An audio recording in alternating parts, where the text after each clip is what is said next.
स्वामी।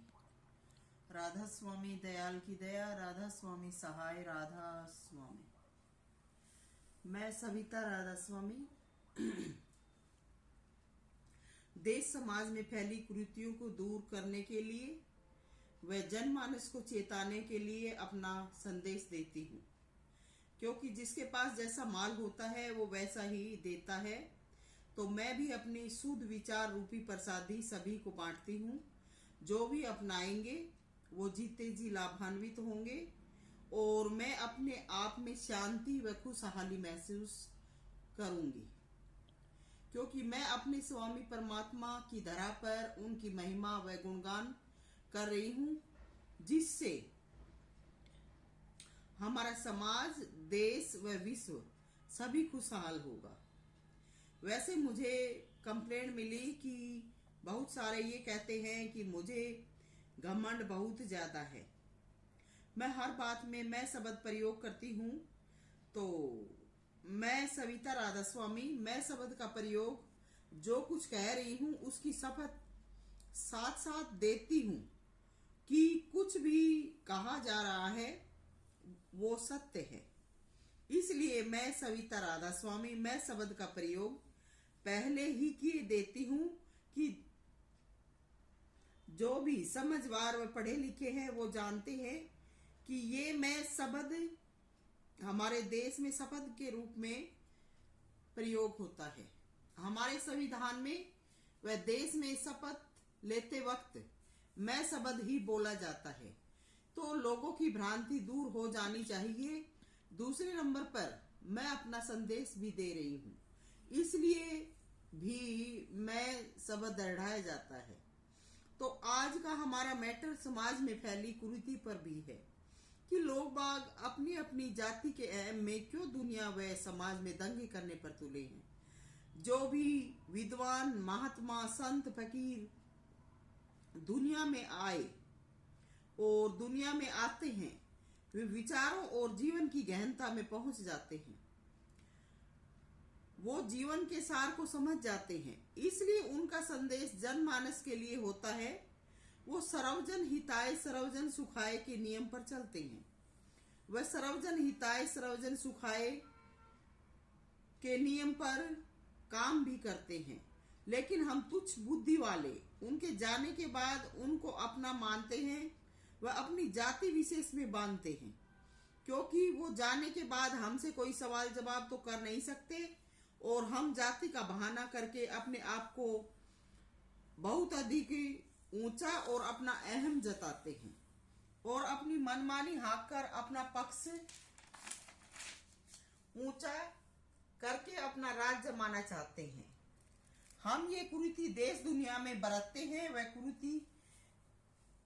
कुरीति हम फैलाते हैं। ये कुरीति भी देश दुनिया में नहीं रहनी चाहिए, क्योंकि जो कुछ होता है परमपिता परमात्मा की दया से होता है।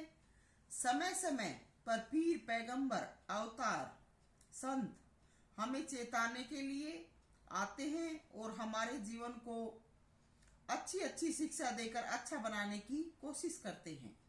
तो ये भी परमात्मा की दया मेहर होती है हम पर कि ऐसे ऐसे संत विद्वान शुद्ध मति के बनाकर हमारे लिए भेजता है और हमारे जीवन को उन्नत व अच्छा बनाता है। आज हमारे देश में जाति पाति पर कोई दंगा फसाद नहीं है, सब जन समझदार हो चुके हैं। कहीं कहीं थोड़ा बहुत विकार बचा है, तो ये भी खत्म हो जाना चाहिए। शुद्धता व सफाई ही सर्वोपरि है।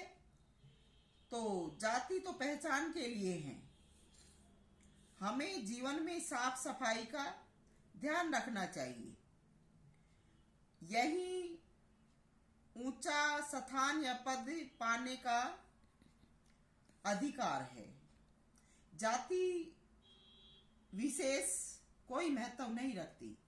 संत मत की शिक्षा है, जात नहीं जगदीश के संतों के भी ना, और जो फंसा जात पात में वो लख 84 माँ। यानी जो इंसान जाति पाति में फंसे हैं वो लख 84 के जीव कहे जाएंगे कि क्योंकि उनमें बुद्धि नहीं है। और जो बुद्धि वाले हैं, समझदार हैं, वो जाति पाति करते ही नहीं है। तो आज मैं चमार जाति को चेताना चाहती हूँ, क्यों गड्ढे मुर्दे उखाड़ते हो, क्यों अपनी तुच्छ बुद्धि का प्रकोप फैलाने पर तुले हो। आज चमार जाति के लोग डॉक्टर भीमराव अंबेडकर के नाम पर अपनी अपनी छावनी बनाने लगे हैं। अपनी अपनी उन्होंने गुट मंडलियां और पार्टी बना ली हैं, मंडलियां बनाए बैठे हैं, जो कि दंडनीय अपराध है। क्योंकि डॉक्टर भीमराव अंबेडकर तो पूरे देश के थे, उन्होंने तो पूरे देश को गौरवान्वित करवाया था। और उस समय जितने भी विद्वान व समाज सुधारक थे, उन्होंने उनकी शिक्षा को माना था। जन्म के शुरुआत में, जन्म के बाद या छोटी उम्र में, उन दिनों में समाज में अंधविश्वास, रूढ़िवादिता और शिक्षा का अभाव था। तो उस समय उनको दुख तकलीफ काफी उठानी पड़ी, जीवन में संघर्ष करना पड़ा। लेकिन इसका मतलब ये नहीं हुआ कि हम उनकी जीवन से ये बातें सीखकर आज के समय में भी वही टकराव करें। तो हमें जितने भी समाज सुधारक या संत हैं या जो भी विद्वान हैं, उनका आदर करना चाहिए। तो उस समय के जो समाज सुधारक व विद्वान थे, उन्होंने उनकी शिक्षा को माना था और जीते जी उनका आदर सत्कार किया था।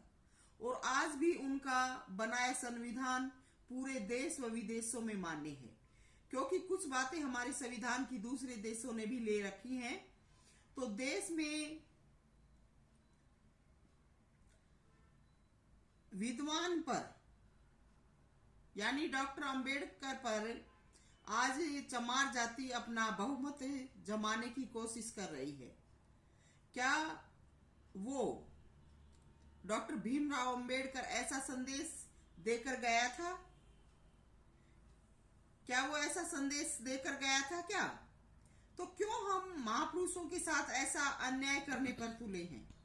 जो विद्वान संत महात्मा अवतार आए, वो सब जातियों के लिए थे। उन्होंने सभी से प्रेम किया था। दूसरे नंबर पर उन दिनों में लोगों में शिक्षा का अभाव था। अनपढ़ता की वजह से लोगों में आपसी टकराव हुआ और जो भी जीवन में ऊंचे उठे, उनको समाज दुनिया में बहुत ही कष्ट उठाने पड़े। क्योंकि बिना दुख तकलीफ व अनुभव के बिना जीवन में शुद्धता ही नहीं है। ये भी मालिक ही करता और करवाता है। इंसानी कौम मजहबी झगड़ा निरर्थक है। जब हम बचपन में थे तो डेली न्यूज पेपर आता था, उसमें पहले पेज पर लिखा होता था, एक कार्टून सा बना होता था, उसके साथ ऊपर लिखा होता था अड़ियो सुनियो। तो उस वक्त तो समझ नहीं आता था कि अड़ियो सुनियो क्या है। अब समझ आया है कि संदेश होता था कि अड़ने वाले सुने या सुनो। तो जो भी अड़ियो हैं, उनको समझना चाहिए कि कोई भी पीर पैगंबर विद्वान अपनी शिक्षा देकर गए तो वो खुदा के मैसेंजर थे। वो हमें खुदा का संदेश देकर गए। अब ये तो है नहीं कि वो धरा से शरीर छोड़ गए तो खुदा उनके साथ चला गया और हम उन्हीं को खुदा माने। हाँ, उनकी शिक्षा को अपनाना चाहिए, ये बात जरूर है। लेकिन खुदा तो अजर अमर अविनाशी है। ये न जाता है न कभी जाएगा, हमारे साथ सदा सदा है।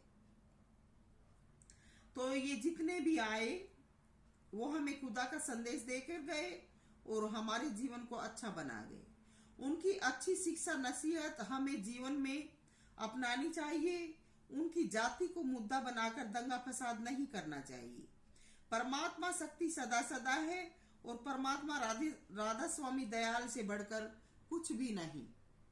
इन्हीं मालिक ने उन दिनों अंबेडकर, बुद्ध, महावीर, रविदास व कबीर, नानक भेजकर हमारा कल्याण करवाया था। हम परमात्मा को अनेक नामों से पुकारते हैं। हमारे पूरे विश्व में 33 करोड़ देवी देवता माने गए हैं। तो कोई किसी नाम से पूजता है, कोई किसी नाम से पूजता है, ये एक अलग बात है। लेकिन जो सुप्रीम पावर है वो राधा स्वामी दयाल ही है। तो राधा स्वामी दयाल से बढ़कर कुछ भी नहीं है। डॉक्टर भीमराव अंबेडकर मेहनती और ऊंची विचारधारा के थे। उन्होंने अपने जीवन में सभी के कल्याण का मार्ग दिखलाया। उन दिनों चमार जाति के पास जमीन जायदाद नहीं थी, ज्यादा गरीबी थी, इसलिए इस जाति को कुछ ज्यादा छूट दी गई। बाकी उन्होंने सभी के लिए अच्छा काम किया। उन्होंने कोई ऊंच नीच का कोई भेद नहीं किया। अब मैं सविता राधा स्वामी अपने जीवन व चमार जाति के बारे में कहना चाहूंगी कि हमारा भी जन्म चमार जाति में हुआ है। तो हमारे संत मत में कबीर जी को उस वक्त में नीची जाति का बताया गया है। और हमारे गुरुदेव कंवर साहेब उनका एक शब्द गाते हैं और बताते हैं कि हम तो नाम भजांगे राम, ताना भाई कौन तनेगा जी। उस कबीर जी के शब्द के बारे में कहते हैं कि एक बार मुख से राम बुलाया जात जुलाहा दीना, यानी राम नाम बुलाने पर नीची जाति में जन्म मिला। मगर मैं ये कहती हूं कि नीची जाति क्या होती है हमें तो नहीं पता। हम चमार जाति में पैदा हुए और हमें जाति की वजह से कोई परेशानी नहीं हुई। हमारे बाबूजी बहुत ही शालीन व पढ़े लिखे थे। मेरे गांव के जाट जाति के उनको खुश हो के गले लगाते थे और उनको हाथों में उठा लेते थे। और जब हम पढ़ते थे तो सभी जाट जाति की व बनिया सुनार ब्राह्मण जाति की लड़कियां हमें बहुत प्यार करती थी। कहती थी कि लोग तुम्हें चमार कहते हैं पर तुम तो चमारों से नहीं मिलते, तुम तो सबसे अलग हो।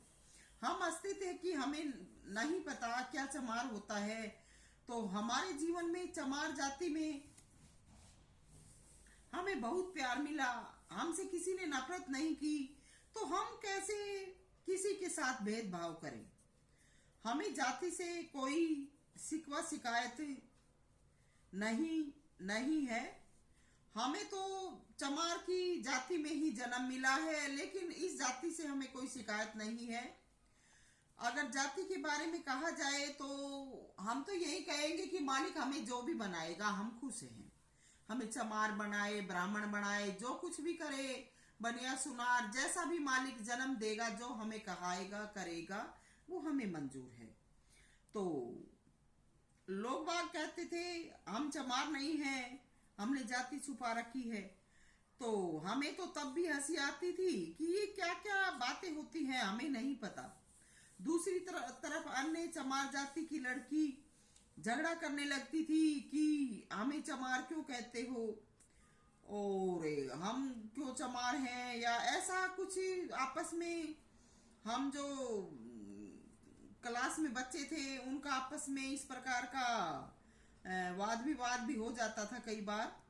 लेकिन मैं चुपचाप सुनती रहती थी। हमारा ऐसा जीवन था और हमें किसी प्रकार का उनसे कोई नाराजगी भी नहीं थी, क्योंकि हम जाति पाति में कोई विश्वास ही नहीं रखते। जो कोई अच्छा व्यवहार सलूक करता है वही हमें प्यारा है। तो मेरे साथ पढ़ने वालियों में मेरे गांव की लड़की एक शकुंतला नाम की थी, डॉक्टर ऑफ करतार सिंह, जो कि पैतावास गांव में ब्याह रखी है। सरोज डॉक्टर ऑफ मेहताब सिंह लडान में ब्याह रखी है। एक सुशीला डॉक्टर ऑफ सुरेश भान खाती सांजरवास में, और एक फरीदाबाद में रहती है डॉक्टर ऑफ हरद्वारी की। एक लड़की गांगड़वास में ब्याह रखी है अनीता नाम की। तो दो लड़की बड़ियों की थी जो कि दिन रात साथ में रहते थे। हम स्कूल में साथ जाते थे, घर में आते थे तो भी हम बाहर इकट्ठे खेलते थे। रात को सोने के वक्त हम अलग होते थे, हम दिन रात ही इकट्ठे रहते थे। अब वो जो बड़ियों की थी उनमें से एक तो मालिक के पास चली गई, दूसरी कहीं रहती है दूर, तो मेरे पास उसकी कोई खबर नहीं है। तो उनकी जो माँ थी वो तो ऐसी थी कि जब हम कभी कहीं जाते थे तो मैं पानी की बोतल साथ रखती थी और वो सबसे छुप के ये कहती कि ला मेरे को पानी पिला दे, मेरे को तो प्यास लगी है। और इनको किसी को कोई कुछ कहे तो कहे, पर मेरे को तू पानी पिला दे। वो तो हमारे पानी में से पानी पिए बिना नहीं रहती थी क्या। बाकी उन दिनों में थोड़ा बहुत छुआछात का तो बोलबाला था, पर हमसे तो कोई छुआछात नहीं करता था, क्योंकि हमारा घर परिवार बहुत ही साफ सुंदर और हम में स्वच्छता थी, इसलिए हमसे कोई जाति पाति भी नहीं करता था। तो जाति पाति कुछ नहीं होती है, हमें साफ सफाई का स्वच्छता का ध्यान रखना चाहिए। तो एक कविता चिल्लर गांव से थी, वो दादरी में रहती है। उन दिनों में ये सब साथ रहती थी और भी 5 साथ थी, वो हमारे जीवन को जानती है। तो हमें तो जाति पाति पर कोई झगड़ा फसाद नहीं करना आता, ना हमने कभी किया। हमें जो कुछ मिला है जीवन में सब मालिक का प्रसाद है। जिस भी जाति में हैं अच्छे काम करें, सभी का अच्छा करें, तो हम भी अम्बेडकर हैं, नहीं तो कोई कुछ नहीं है। महापुरुष के जीवन को लेकर जात पात करना उनको भी लग जाना है।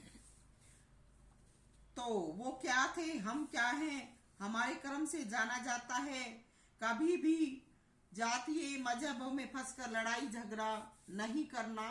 आपस में जितना जीवन मिला है, क्या पता कितने समय जीना है, तो आपस में प्यार प्रेम से रहें। सविता मोजाधीन, राधा स्वामी।